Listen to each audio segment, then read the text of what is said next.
Cristiano রোনাল্ডোকে চেনেননি এমন মানুষ এই পৃথিবীতে খুব কমই রয়েছে। ফুটবল খেলার জগতে রোনাল্ডোকে ভগবান হিসেবে ধরা হয়। আজ আমরা জানবো কিভাবে একজন বাগানের মালিক ছেলে পৃথিবীর শ্রেষ্ঠ ফুটবলার হয়ে উঠেছে। তাহলে চলুন শুরু করা যাক আজকের এই ভিডিওটি খুব ইন্টারেস্টিং হতে চলেছে। ভিডিওটি শেষ পর্যন্ত দেখতে থাকুন। রোনাল্ডো 1985 সালে 5 ফেব্রুয়ারি পর্তুগালের অঞ্চল শহরে খুবই গরিব পরিবারে জন্মগ্রহণ করেন। রোনাল্ডোর পরিবার খুব গরিব হয়। রোনাল্ডোর বাবা বাগানের মালির কাজ করতেন।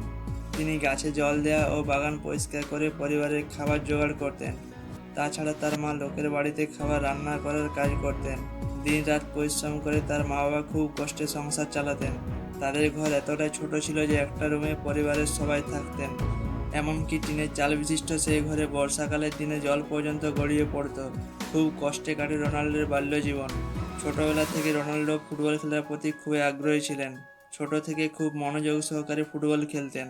তিনি এত ভালো ফুটবল খেলতেন যে মাত্র 8 বছর বয়সে অ্যান্ডোরিনা ফুটবল ক্লাবে খেলার সুযোগ পায়। রোনাল্ডোর মায়ের নাম মারিয়া। তিনি রোনাল্ডোকে ক্রাইবেবি বলে ডাকতেন, কারণ রোনাল্ডো ম্যাচ হেরে গেলে মাঠের মধ্যে বসে বসে কাঁদতেন। ফুটবল খেলার প্রতি রোনাল্ডোর এতটাই মন বসে গিয়েছিল যে পড়াশোনা ছেড়ে রাত দিন শুধু ফুটবল নিয়ে পড়ে থাকতেন।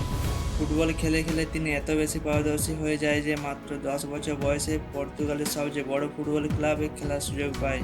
এই ক্লাবের হয়ে তিনি 2 বছর একই রকম ফুটবল খেলেন। রোনাল্ডো সবসময় বলেন যে তার বন্ধু অ্যালবার্ট ফ্রান্টাউর তাকে অনেক বেশি সাহায্য করেছে। সেটা হলো রোনাল্ডো ও অ্যালবার্ট একই ক্লাবের হয়ে ফুটবল খেলতেন এবং দুজনেই খুব ভালো খেলতেন। একদিন পর্তুগালের লিসবন ফুটবল ক্লাবের অফিসার ট্রায়াল নিতে আসে। তিনি পরিষ্কার বলেন, যে সবচেয়ে বেশি গোল দিতে পারবে তাকে আমাদের ফুটবল ক্লাবে ভর্তি নেব। সে অনুযায়ী ম্যাচ শুরু হয় এবং রোনাল্ডো 3টির মধ্যে 2টি গোল করে ম্যাচটি জিতে যায়। যেখানে প্রথম গোলটি রোনাল্ডো এবং তার বন্ধু অ্যালবার্ট দ্বিতীয় গোলটি করেন। দ্বিতীয় গোলটি সবাইকে অবাক করে দেয়। অবাক করার বিষয় এই যে অ্যালবার্ট বলটিকে একেবারে গোল পোস্টের কাছে নিয়ে যায়। একটু মারলেই হয়তো গোল হয়ে যেত, কিন্তু তিনি গোলটি না করে রোনাল্ডোকে বলটি পাস করে দেয়। যেখানে রোনাল্ডো তৃতীয় গোলটি করে ম্যাচটি জিতে যায় এবং লিসবন ক্লাবের অফিসার তাকে 15 পাউন্ডের চুক্তিতে স্বাক্ষর করান। তিনি ক্লাবের হয়ে খেলার সুযোগ পেয়ে যান। লিসবন ক্লাবের অফিসার অ্যালবার্টকে জিজ্ঞেস করেন যে তিনি এমন কেন করলেন। তখন অ্যালবার্ট উত্তর দিলেন যে রোনাল্ডো তার থেকে যথেষ্ট ভালো মনোযোগ সহকারে ফুটবল খেলে।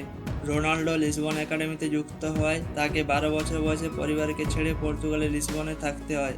প্রথম পরিবারকে ছেড়ে থাকতে খুবই অসুবিধা হচ্ছিল। তাছাড়া বিভিন্ন রকম সমস্যার সম্মুখীন হতে হয়েছিল।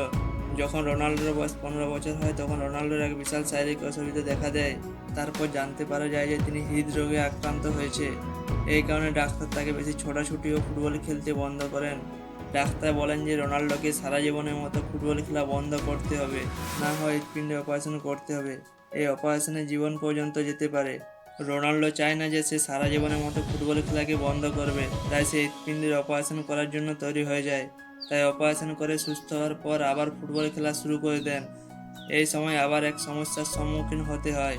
সেটা হলো অত্যাধিক মদ খাওয়ার জন্য তার বাবার হঠাৎ মৃত্যু হয়ে যায়। এই মৃত্যুর খবর শুনে রোনাল্ডো খুবই হতাশ হয়ে পড়ে। আসলে তার বাবাই ছিল তার মেরুদণ্ড। মদ খেয়ে তার বাবার মৃত্যুর জন্য আজ পর্যন্ত রোনাল্ডো মদের বোতলে হাত পর্যন্ত দেয়নি। বাবার মৃত্যুর পর তাদের আর্থিক অবস্থা খুবই খারাপ হয়ে পড়ে। বিভিন্ন সমস্যা থাকা সত্ত্বেও তিনি ফুটবল খেলা জোর কদমে চালিয়ে যান। প্রথম ক্লাব ম্যাচ 17 বছর বয়সে খেলেন। ভালো খেলার জন্য 2003 সালে 18 বছর বয়সে ইংলিশ ফুটবল ক্লাব ম্যানচেস্টার ইউনাইটেডে 126 কোটি টাকার বিনিময়ে চুক্তি স্বাক্ষর করেন। ক্লাবে জয়েন করার সময় যদিও তিনি 28 নম্বর জার্সি চেয়েছিলেন, কিন্তু 7 নম্বর জার্সি পেয়েছিলেন, যা এখনও পর্যন্ত 7 নম্বর জার্সি রয়েছে। এই ক্লাবের হয়ে তিনি ফিফা বিশ্বকাপ টিমকে জিতিয়েছিলেন। ফিফা বিশ্বকাপ জেতানোর জন্য 2009 সালে রিয়াল মাদ্রিদে খেলার জন্য রোনাল্ডোকে 823 কোটি টাকার বিনিময়ে চুক্তি করেন। এটি ছিল তখনকার দিনের খেলোয়াড়ের মধ্যে সবচেয়ে দামি চুক্তি।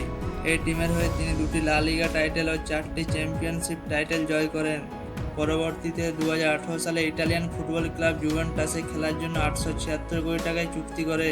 এটি ছিল 30 বছরের নিচে ফুটবল খেলোয়াড় হিসেবে সবচেয়ে দামি চুক্তি। রোনাল্ডো এখনও পর্যন্ত বড় 32টি পুরস্কার জিতেছেন। আপনি শুনে অবাক হবেন যে রোনাল্ডোর একটি নিজস্ব মিউজিয়াম রয়েছে, যা অন্য কোনো খেলোয়াড়ের নেই। এই মিউজিয়ামে রোনাল্ডোর বিভিন্ন পুরস্কার যেমন গোল্ডেন বুট, গোল্ডেন বল ও আরও বিভিন্ন রকমের পুরস্কার রয়েছে। এছাড়া রোনাল্ডোর একটি স্ট্যাচুও রয়েছে।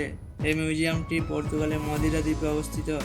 রোনাল্ডো এত টাকা ও এত নাম কামানোর পরও রোনাল্ডো ফুটবল খেলার টাকা শুধুমাত্র নিজের উপরে খরচ করেন না, বরং বিভিন্ন সামাজিক কল্যাণমূলক কাজও করে থাকেন। জানা যায় যে তিনি নিজের টাকা দিয়ে একটি অনাথ আশ্রম চালান, যেখানে 600-এরও বেশি শিশু রয়েছে। তাছাড়া 2012 সালে গোল্ডেন বুট পুরস্কার পান। এই গোল্ডেন বুটের মূল্য হিসেবে 13 কোটি টাকা পান। সেই টাকা গিজাতে স্কুল বানানোর জন্য দান করেন। তিনি এত টাকা এই জন্য দান করেন যাতে তার মতো গরিব পরিবার থেকে আসা ছোট ছোট ছেলে মেয়ের স্বপ্ন অনেক উচ্চ শিখরে পৌঁছাতে পারে।